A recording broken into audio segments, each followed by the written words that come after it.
¿Qué tal? Me da mucho gusto que podamos reunirnos el día de hoy para continuar nuestra serie Siguiendo las huellas de Jesús de Nazaret.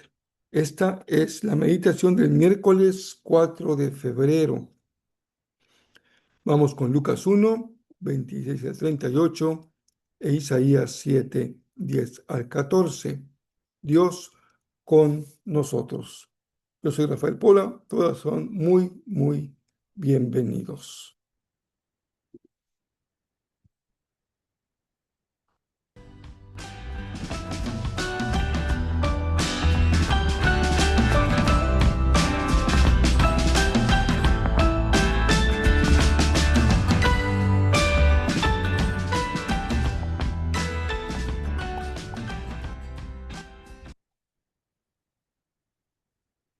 Permítanme iniciar el día de hoy con una pequeña fe de ratas de una imprecisión que tuve yo el primer día de nuestra serie de meditaciones.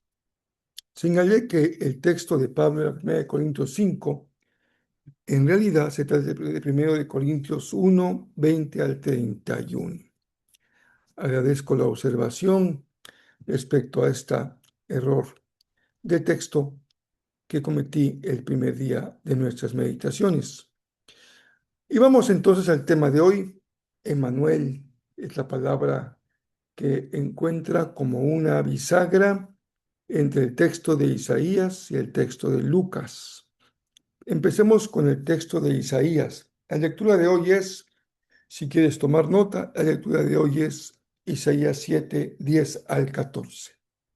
Más tarde, el Señor le envió al rey Acaz el siguiente mensaje. Acaz, pídele al Señor tu Dios una señal de confirmación. Hazla tan difícil como quieras, tan alta como los cielos o tan profunda como el lugar de los muertos. Pero el rey se negó. No, dijo el rey, no pondré a prueba al Señor así. Entonces Isaías le dijo, escuchen bien, ustedes de la familia real de David, ¿acaso no les basta con agotar la paciencia humana? También tienen que agotar la paciencia de mi Dios. Muy bien, el Señor mismo les dará la señal. Miren, la Virgen concebirá un niño, dará a luz un hijo y lo llamarán Emmanuel, que significa Dios con nosotros. Ahora vamos al texto de Isaías, de Lucas, perdón. Continuamos con el texto de Lucas, verso 26 al verso 38. Cuando Elizabeth estaba en su sexto mes de embarazo, Dios envió al ángel Gabriel a Nazaret, una aldea de Galilea, a una virgen llamada María. Gabriel se le apareció y dijo, saludos, mujer favorecida, el Señor está contigo. Confusa y perturbada, María trató de pensar lo que el ángel querría decir. No tengas miedo, María, le dijo el ángel, porque has hallado el favor de Dios. Concebirás y darás a luz un hijo y le pondrás por nombre Jesús. María respondió, soy la sierva del Señor, que se cumpla todo lo que has dicho acerca de mí. Y el ángel la dejó. He leído una selección de los versos de Lucas. Tenemos hoy en nuestra meditación dos testigos.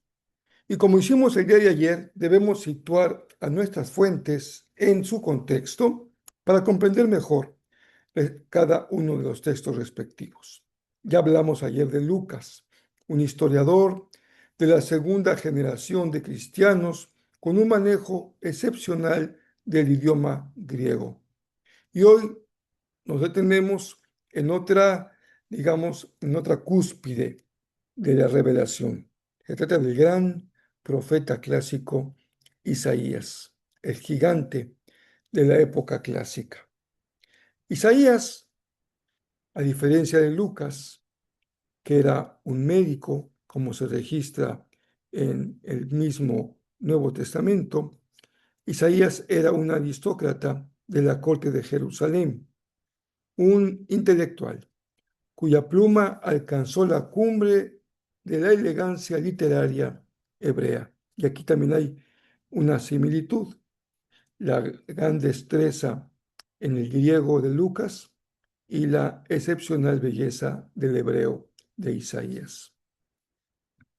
El profeta se movía con la misma audacia y libertad, tanto en los pasillos del templo del palacio como en las convulsas calles de una ciudad bajo asedio, como era Jerusalén. El nombre de Isaías significa Jehová es salvación. Y su vida fue un reflejo de ese mensaje. Fue un asesor de 4 reyes durante el ascenso del implacable imperio asirio. Isaías no fue un observador pasivo de su tiempo, por el contrario, marcado por una visión del Santo de Israel, transformó su propia existencia y la de su familia en una advertencia viviente. Llama la atención el nombre de sus hijos. Eran nombres que profetizaban guerra y a la vez también esperanza, mientras denunciaban con fuego la hipocresía de una élite que prefería las alianzas militares antes que la justicia social. Leer a Isaías es entrar en el espacio de la crisis de un profeta que, mientras el enemigo golpea las puertas de la ciudad, año 734, siglo octavo, tuvo la osadía de lanzar visiones que han alterado el curso de la historia por más de 2 milenios. Hay una relación entonces, un puente de el libro de la profecía de Isaías y el relato del Evangelio de Lucas. Esa bisagra entre el antiguo y el nuevo pacto. Es como, decía yo, un puente donde la crisis política de Isaías se transforma en la promesa espiritual de Lucas. Generalmente así obra el Señor. El tiempo de crisis es también el tiempo de la promesa. Podríamos incluso elaborar toda una reflexión de esta relación entre crisis y promesa. En el siglo octavo en particular, en este caso, el mensaje del profeta era una señal de supervivencia inmediata para el rey Acaz. Un recordatorio de que Dios no abandonaría el linaje de David frente a la invasión del imperio asirio. Sin embargo, Lucas, a diferencia de Isaías, eleva esta profecía a una dimensión que va mucho más allá de un contexto histórico, tiene una dimensión de eternidad. La palabra es Emmanuel, Dios con nosotros. Isaías lo anunció ante la amenaza de guerra y encuentra su cumplimiento absoluto en Jesús. Aquí, Dios ya no solo acompaña a su pueblo, Dios con nosotros, sino que hace que tome carne, ponga su tienda en Jesús, tome lugar, su presencia completa y absoluta en medio de su pueblo.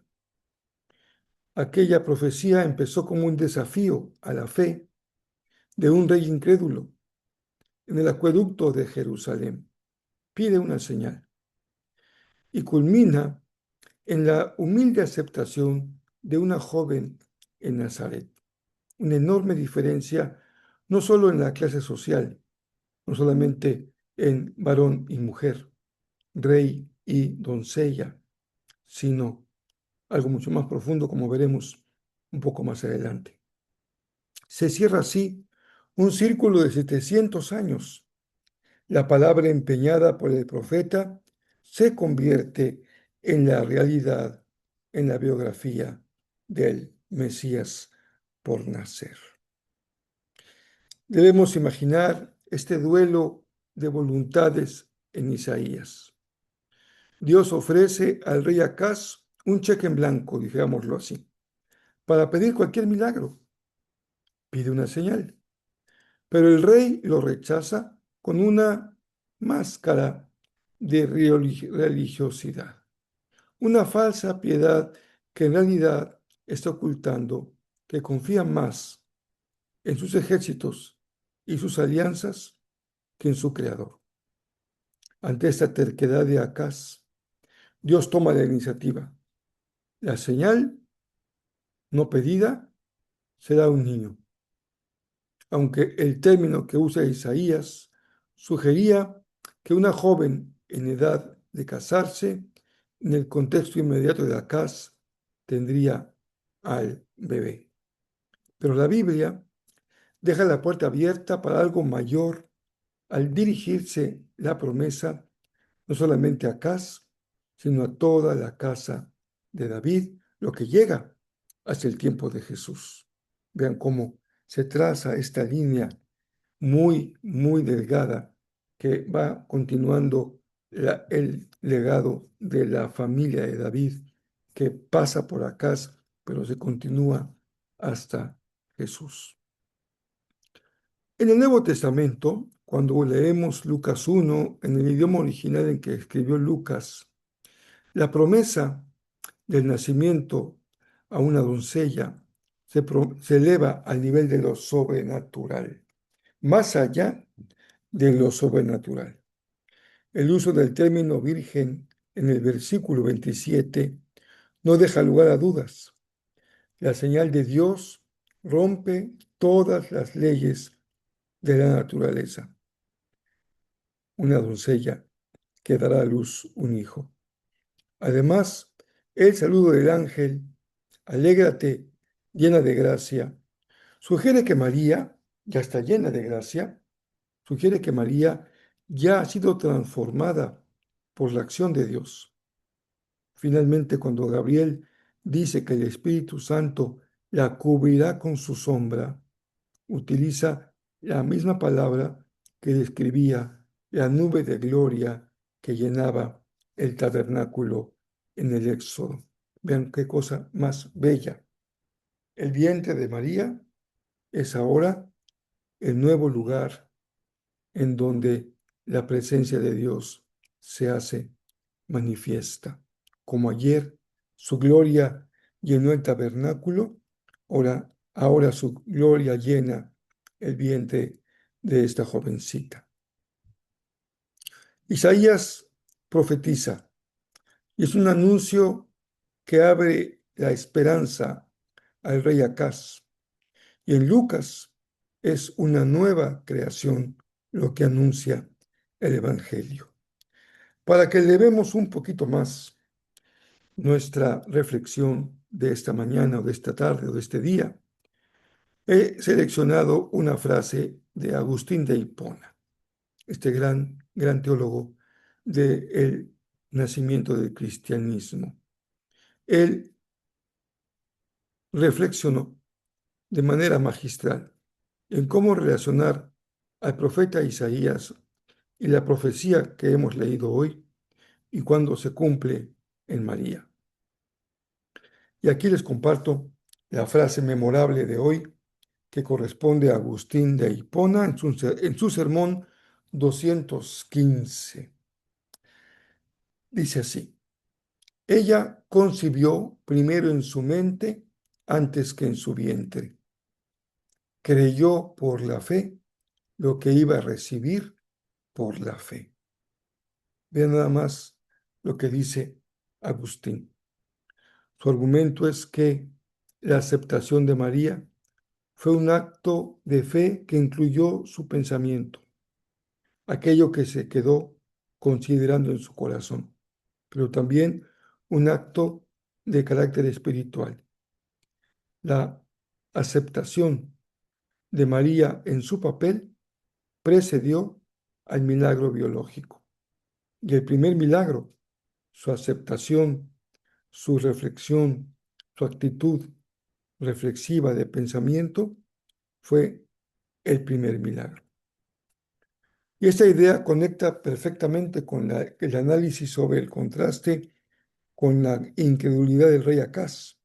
Por eso yo les decía, las diferencias entre María y Acaz no son solo de género o de importancia social, un rey frente a una sencilla doncella, ni una formación intelectual o teológica como la que tendría el rey Acaz en relación con una doncella de un pequeño pueblo allá perdido en la región de Israel. La diferencia de fondo es que mientras el rey rechaza la señal, María la abraza primero en su espíritu y después la concibe en su vientre.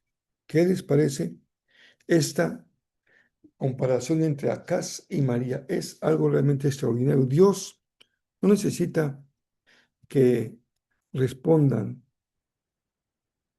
personas con algún tipo de medallas o títulos o reconocimientos. A veces suele encontrar la mayor resistencia ahí. Y hay una respuesta tan sencilla como la de esta doncella frente a las palabras del ángel. Estamos entonces en la primera pregunta. Recuerden que en nuestra serie estamos ahora concluyendo con preguntas. Y se trata del contraste en la fe entre Acaz, que rechaza la señal, esgrimiendo una aparente religiosidad y humildad, mientras que María, ante lo imposible, solamente preguntó, ¿cómo será esto? Ella buscaba entender y obedecer. Por eso Agustín podía comprenderlo muy bien, porque la frase de Agustín, aunque no es totalmente original de él, es muy coincidente. La fe que busca entendimiento. Que no sea tu fe como la de Acaz, una excusa para no acercarte a Dios con todo el corazón, y que tu fe sea como la de María, para entender la voluntad del Señor. La segunda pregunta también tiene que ver con lo que nos comparte la frase de Agustín. María concibió primero por la fe. Y justamente la pregunta es, ¿qué promesas de Dios necesitas concebir hoy en tu mente? Preguntar, ¿cómo va a ser esto? Y en tu corazón, antes de que veas los resultados tangibles en tu vida. Primero, hay una respuesta en fe respecto a la promesa y después esa promesa encuentra espacio para convertirse en realidad. Y por último, la tercera pregunta tiene que ver con la sombra del Altísimo que cubre a María. Esto implicaba que la presencia de Dios ya habitaba en María, como en el antiguo tabernáculo. ¿Eres tú consciente de que por la fe también te convirtió el Señor a ti en un templo, portador de la presencia de Dios? También en ti se ha hecho realidad, Emmanuel, Dios con nosotros. Estás compartiendo, estás proyectando esa imagen del Señor en ti. Espero que así sea. Y te agradezco que me acompañes. Yo soy Rafael Pola, estoy en la serie Siguiendo las huellas de Jesús de Nazaret y estamos en lo que hemos llamado el preámbulo. Estamos en los textos previos al nacimiento, antes de que Jesús brincotee y corra por toda la Galilea y Judea, antes de que el niño comience a correr y a caerse y a levantarse. Estamos con los textos que anuncian la llegada del Mesías. Espero que sea de bendición para ti y si lo que es posible, también puedas bendecir a otros compartiendo la meditación de este día.